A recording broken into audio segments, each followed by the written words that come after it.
One of the earliest examples of an artist getting bigger after death was Buddy Holly. Despite only being 22 when he passed away, Buddy had everything it took to be a wide-known music success, both mentally and psychologically. From early beginnings in Lubbock, Texas, to his family supporting the love Buddy always had for music, it wasn't surprising when Buddy made it big in music in the late 1950s. At the age of 20, Buddy recorded his first commercial hit alongside his band The Crickets, entitled That'll Be the Day. The song name being inspired by John Wayne's movie The Searchers, Buddy and his band wrote it in less than 12 hours, and it was the first song to launch them into mainstream stardom. Buddy Holly and The Crickets enjoyed good success as a band for about a year and a half before the band broke up. To go with having some financial disputes with his manager Norman Petty, Buddy Holly longed for a move to New York, but his bandmates wanted to stay in their home state of Texas. The Crickets officially broke up in late 1958 during the holiday season, but Buddy Holly was in agreement with them that if they wanted to get the band back together at any point, he'd be down for it. Unfortunately, we could never see a reunion of the Crickets with Buddy Holly due to Buddy Holly passing away and the infamous Day the Music Died plane crash just months after the breakup.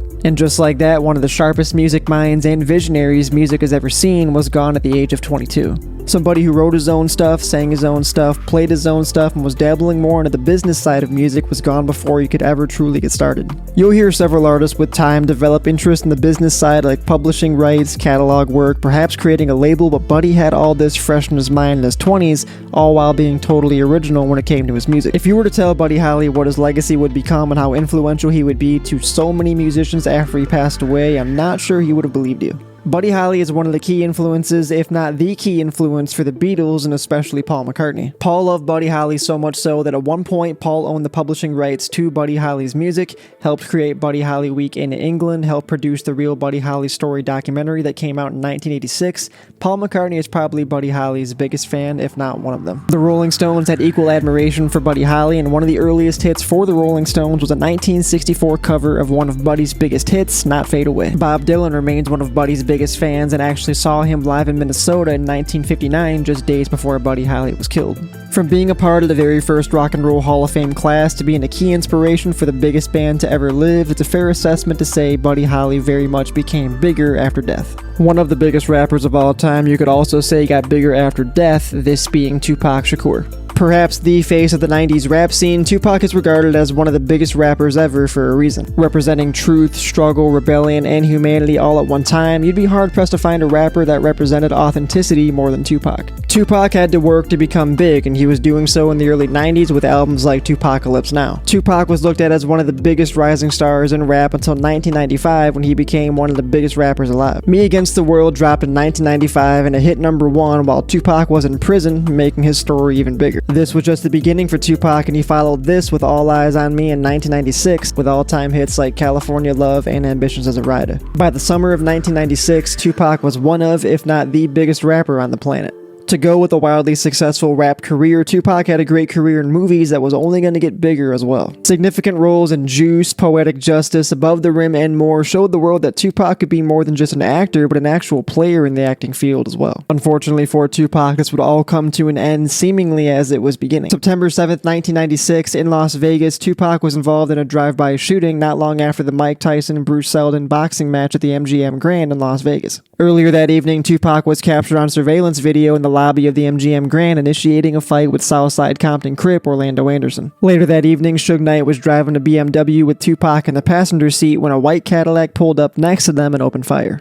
Tupac was hit twice in the chest with one bullet penetrating his right lung, once in the arm and once in the thigh. After being in the ICU for 6 days, Tupac Shakur would unfortunately succumb to his injuries on September 13, 1996 at the age of 25. The official cause of death was respiratory failure and cardiopulmonary arrest resulting from multiple gunshot wounds to the chest sustained in a drive-by shooting. And just like that, one of the biggest and most impactful rappers of all time was gone before the age of 26. Despite the public being told Tupac passed away, this has not stopped people over the years from thinking that Tupac could have possibly faked his own death. From nobody being convicted when Tupac passed away to at one point Tupac releasing music under the name Machiavelli. The Machiavelli recordings were done when Tupac was alive, surely, but the name Machiavelli came from Niccolo Machiavelli, who, as legend says, faked his death to escape enemies. With Tupac being the big thinker that he was, could he have thought that maybe under this name he can give people that false sense of hope that maybe he was alive still somewhere? Regardless, Tupac is an example of an artist who got bigger after his death, which is crazy to say because when he was here, Tupac was becoming really big. Posthumous music music of Tupac blowing up even more so, becoming a cultural icon that was basically frozen in time due to his young passing. His lyrics felt more real than ever before, with a lot of them indicating that he was an artist and a human being that was very well ahead of his time. Tupac's legacy has endured as immortal in the rap game, and he's still looked at as one of the greatest rappers of all time. When it comes to bands in the 1990s, few if any were as big as Nirvana. Nirvana was the welcome to grunge the music world didn't know it needed, led by Kurt Cobain. Effectively ending glam metal and introducing a newer, darker, and real-feeling genre of music the world knew to be grunge music. It wasn't just Nirvana though, there was several significant bands that helped Nirvana launch grunge music off the ground, including Pearl Jam, Alice in Chains, and Soundgarden. Like most bands, the lead vocalist or frontman was the star of the show, and in Nirvana's case, this was Kurt Cobain. Kurt Cobain wasn't the usual rock star. He didn't hide his pain, he embraced it, he was honest, he was real, he felt like the complete opposite of what music was accustomed to, but in a good way.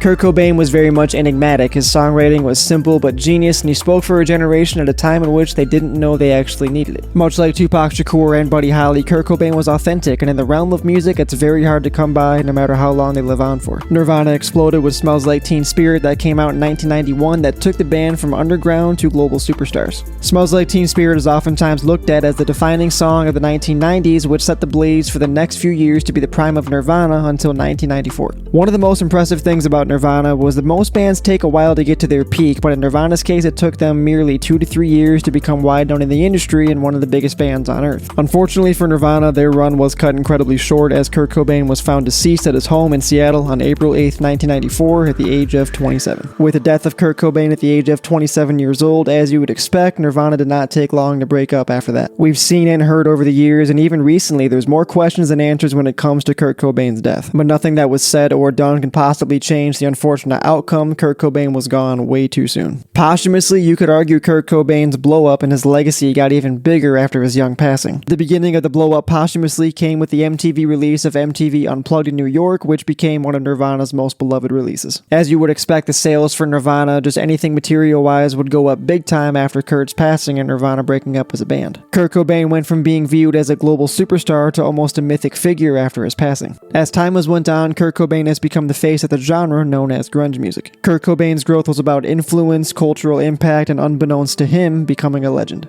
As much as Kurt Cobain rejected the fame, his legacy has withstood as one of the most important figures in music history. Much like Kurt Cobain, Amy Winehouse was also 27 years old and peaking in her career before her untimely passing. Amy's talent was very much undeniable, as she possessed a combination of qualities that is rarely seen in just one artist. Fantastic songwriting with a great voice to match while possessing an old-school soul in the modern era. Amy's music very much matched her life. No filter, no manufacturing of any proportion, just realness that made her feel relatable yet undeniable. Amy's first big hit came in 2003 when Stronger Than Me was released. Stronger Than Me was big for her career. It highlighted what a 20-year-old emerging UK superstar musician could be, and it wasn't long before she was a worldwide superstar. Amy's popularity was largely based in the UK for the first few years of her career until her hit song Rehab dropped in 2006. Back to Black was the album that changed Amy's entire career, with the aforementioned Rehab being the lead single on that album. At the 2008 Grammy Awards, Amy won 5 awards, which included Best New Artist, Record of the Year, and Song of the Year for Rehab, along with Best Pop Vocal Album and Best Female Pop Vocal Performance. Despite Amy's huge success in music at a young age, oftentimes this was overshadowed by her addiction issues as well as her substance abuse problems. Amy's struggles as well as her eating disorder were very much public knowledge, and it even got to a point where it became overbearing.